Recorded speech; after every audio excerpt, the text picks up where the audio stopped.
cultural but also literary relations. Equally, as many Nepalese leaders and thinkers have emphasized, including in literature and in books, India's democratic evolution, rapid economic growth between communities of thinkers and writers of the two countries, as to how this can be a force multiplier for Nepal's own development and rise above the political expediencies, and vice versa.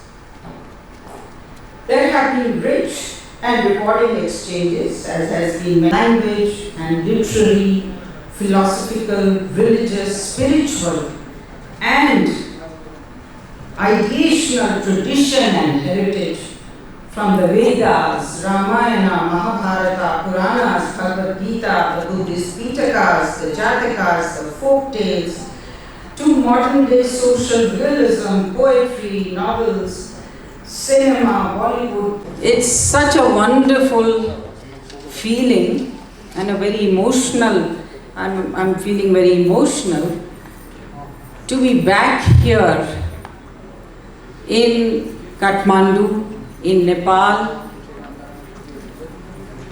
to the Karma Bhumi, what used to be the Karma Bhumi of my late father, B.J. Murdeshwar, who was here for Fest, and the website is www.kalingaliteraryfestival.com. So all of these platforms are where our friends and family members back home can watch all of these sessions live. But at the same time, we would like to have them here in person to witness all of these amazing sessions that we're going to have further. Next, I'm pleased to invite the wounds of divisions caused by different aspects, including politics, are healed by the ointment of literature.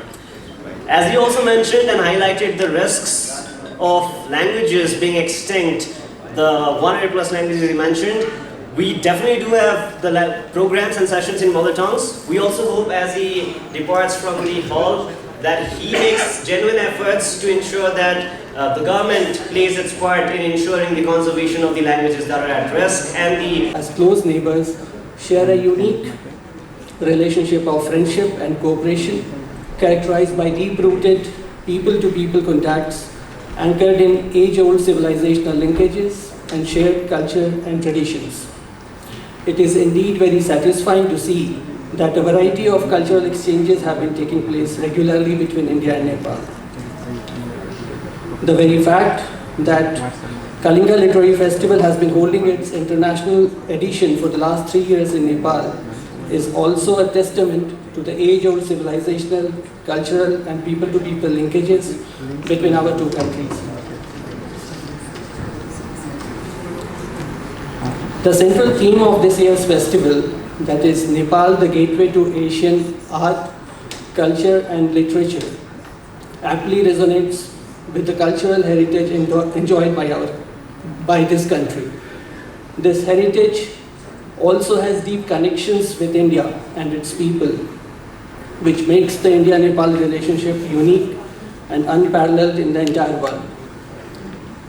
The heritage of sacred grounds of the Pashupatinath and the Ram Janki temples, and the historic and sacred site of Lumbini, as well as numerous other religious and spiritual sites in Nepal, have attracted people from all over the world, including from India.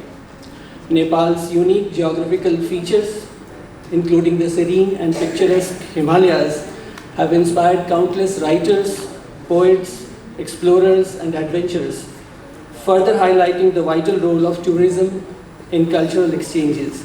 It is no surprise that India remains the largest source of inbound tourism for Nepal, and the numbers have only continued to increase steadily in the recent years.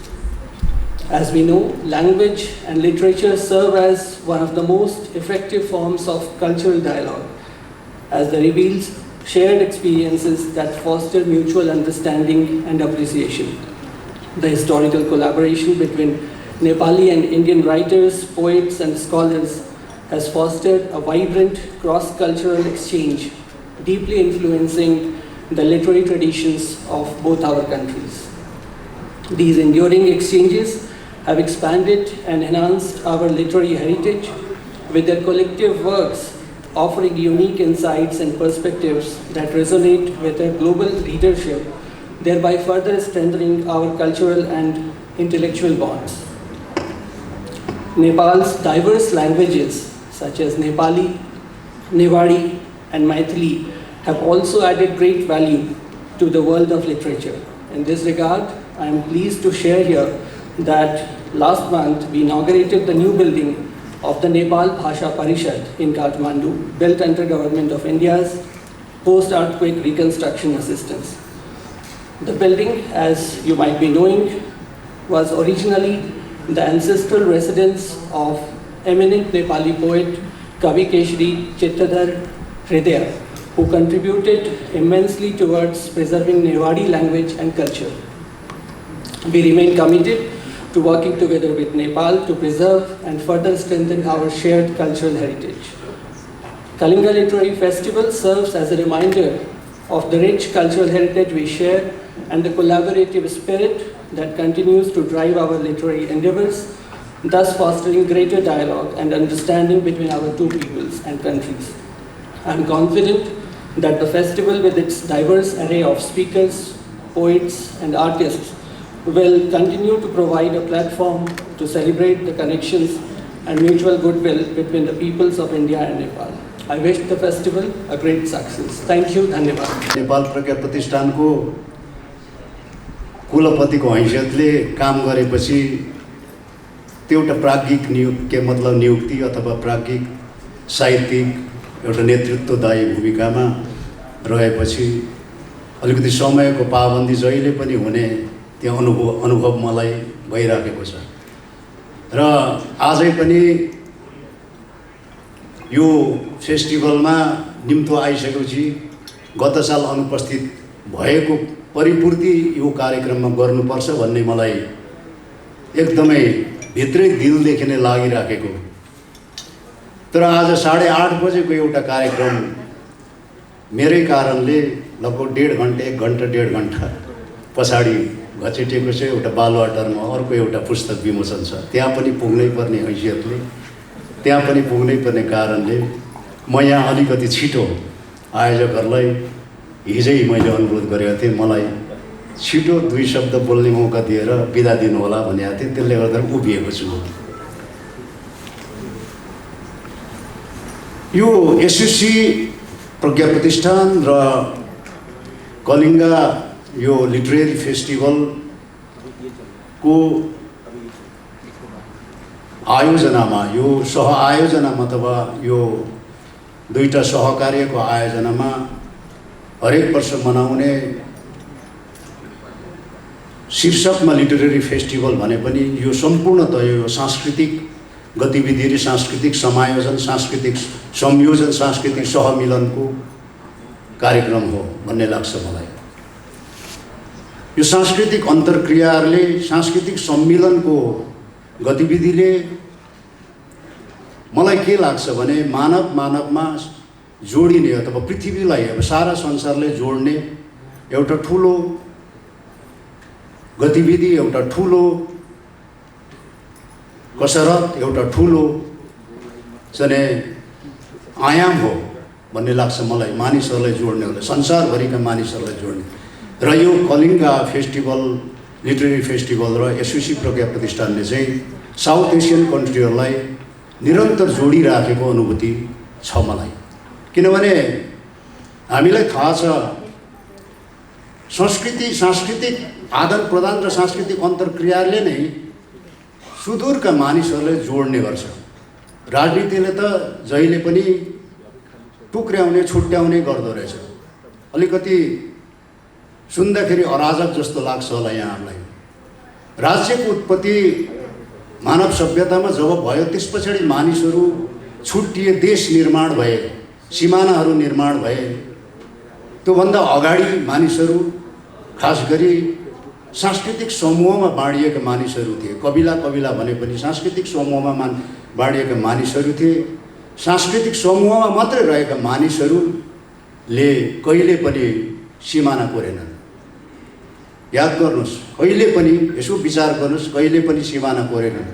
जब राज्यको उत्पत्ति भयो, राजनीति हावी भयो मानव समुदायमा, राजनीति भएपछि एकअर्कामा टुक्रिए मानिसहरू विच्छेद भए, पृथ्वी टुक्रा टुक्रा भयो।